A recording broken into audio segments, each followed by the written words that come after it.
goods coming out of the European countries which are too expensive. Eventually, all the goods coming from Europe were swept off the shelves of the marketplace and replaced by Japanese goods, Korean goods, and now, of course, Chinese goods.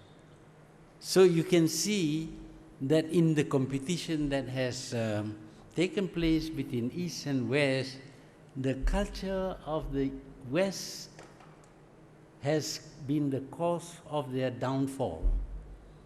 And the culture of the East has contributed towards their growth and development. So we are in Malaysia, we have a chance to see the East and look at the West and make a comparison. Now, if we want a future that is good for us, a social evolution or revolution that will contribute towards our goodness, then we should learn how to distinguish the good from the bad. Not all the things coming from the West is bad, nor all the things coming from the East is good. But if we learn how to distinguish the bad from the good, then you can have your choice of the best coming from the East and from the West. And that should shape the social structure of Malaysia in the future. Now, if you study, you take trouble to study the culture, the behavior, the society. In Japan, for example, you will find that in many ways they are quite primitive. They are very obedient to their superiors. They work very, very hard when actually they don't have to work so hard, but they work very hard and they produce goods of high quality at a lower price. This is not happening in the West. Why are the Japanese able to develop and catch up with the West? It's because of their culture, of the kind of society that they have. And we should know about this society if we want to shape the society of Malaysia in the future. Now, if you look at Japan, they train their children, they train their people from the time they were in the kindergarten. Simple things like if you have some pieces of paper, waste paper, you don't throw it on the street. You fold it up, put it in your pocket, and when you meet a rubbish bin, then you put it into the rubbish bin. And so their country is clean, because from the time when they were small, they had this discipline, this restraint upon themselves, not to do things which are bad, but to do things which are good, not only for themselves, but for society. Now, I often talk about the Japanese sense of shame. We also feel a sense of shame. You know, we are ashamed if we score low marks, for example, or we fail. We are ashamed. We are ashamed if, for example, you're not well dressed, etc. We are ashamed of that. But the Japanese have got a very strong sense of shame in that if they do something that they are ashamed of, they would rather kill themselves than face the world. They commit harakiri. Of course, today they don't do that. I don't think they should. But some of them still throw themselves off from 5-story buildings if they find something that they are ashamed of. For example, if a plane crashes, the Minister of Transport kills himself. Can you imagine that happening in Malaysia? It's not his fault. You know, this stupid pilot, he crashed his plane, why should I kill myself? But in Japan, the sense of responsibility is such that the minister feels that he cannot face his colleagues, he cannot face the world, because during his tenure as Minister of Transport, the plane crashed. But that is, of course, not the usual thing that happens. But what happens when you have a sense of shame is that you don't want to be ashamed of yourselves. And you don't want, if you don't want to be ashamed of yourself, you must do the best you can and produce the best product possible. For example, if you produce a car that breaks down, you should feel ashamed. If you produce a handicraft product that is shoddy, not well carved, you should feel ashamed. The Japanese would, but here, well, we work until 4 o'clock. At the end of the day, why should we bother? We don't even clean up the place. We don't feel ashamed about that. But the Japanese sense of shame is what drives them to achieve, to do the best possible so that they don't have to be ashamed, or that the Japanese people will have to be ashamed. Supposing we have that quality, that feeling of shame, strong feeling, then I'm quite sure if we go through this social evolution and we build up a new set of values, then we are going to succeed. Succeed like the Japanese succeed, like the Koreans succeed, like the Chinese succeed. So when you talk about evolution, evolution seems to be something that happens all by itself. But there is nothing wrong if we direct the things that are going to happen to this country. We know what is good and what is bad.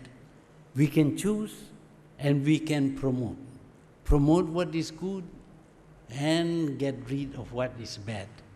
It doesn't make you less of a Malaysian, less of a Malay or a Chinese or an Indian. But by having some good qualities that we get from Japan, for example, as much as before we got some of the good things from the European countries, now it is time to look east and find out what is it that makes them tick, what is it that makes them successful. It is the culture that they have, the value system. Because people succeed or fail not because of their color, not because they live in the tropics or in the temperate zone, not because of the cool climate or the hot climate. People succeed or fail because of the culture that they believe in and they practice. And the culture in this sense is about the value system.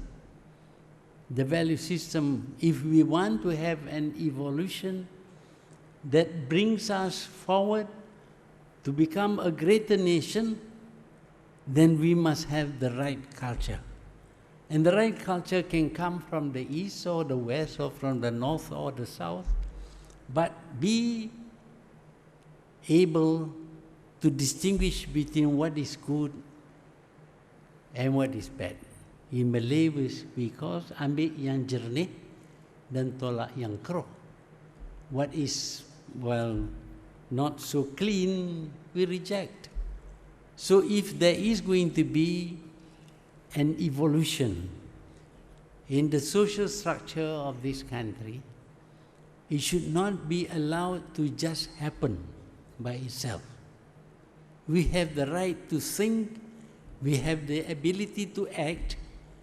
We should choose the best and reject the worst. Then you can have an evolution that is directed, not just by itself.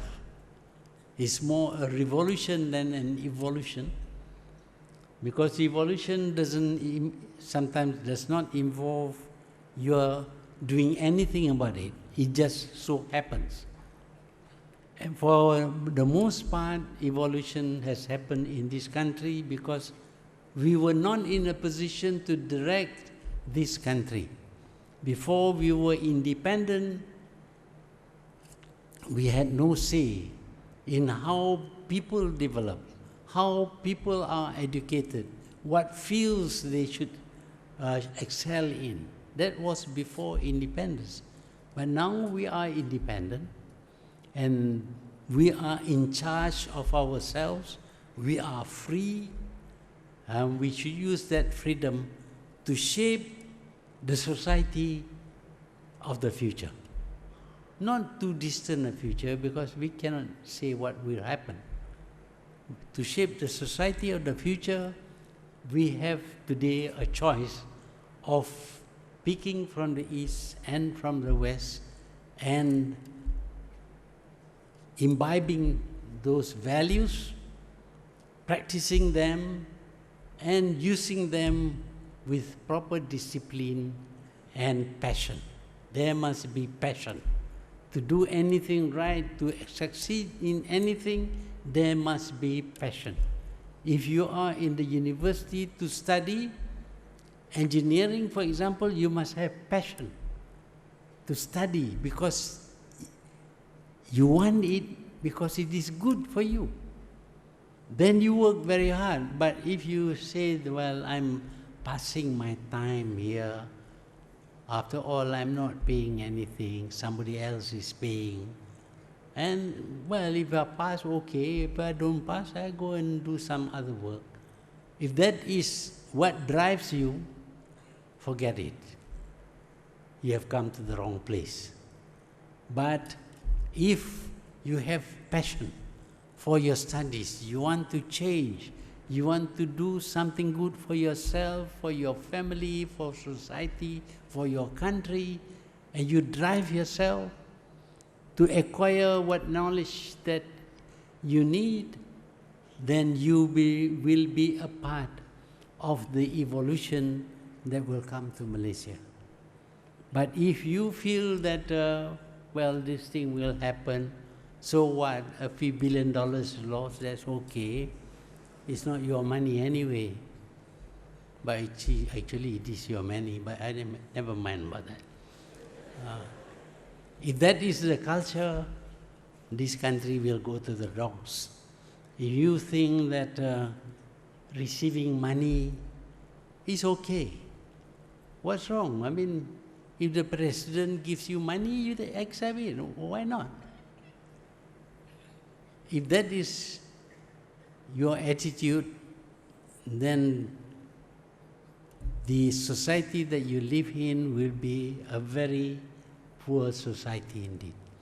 But if you have this sense of pride, the strong sense of shame when you do something that is wrong, you have passion for what you are doing, and you know where you are going.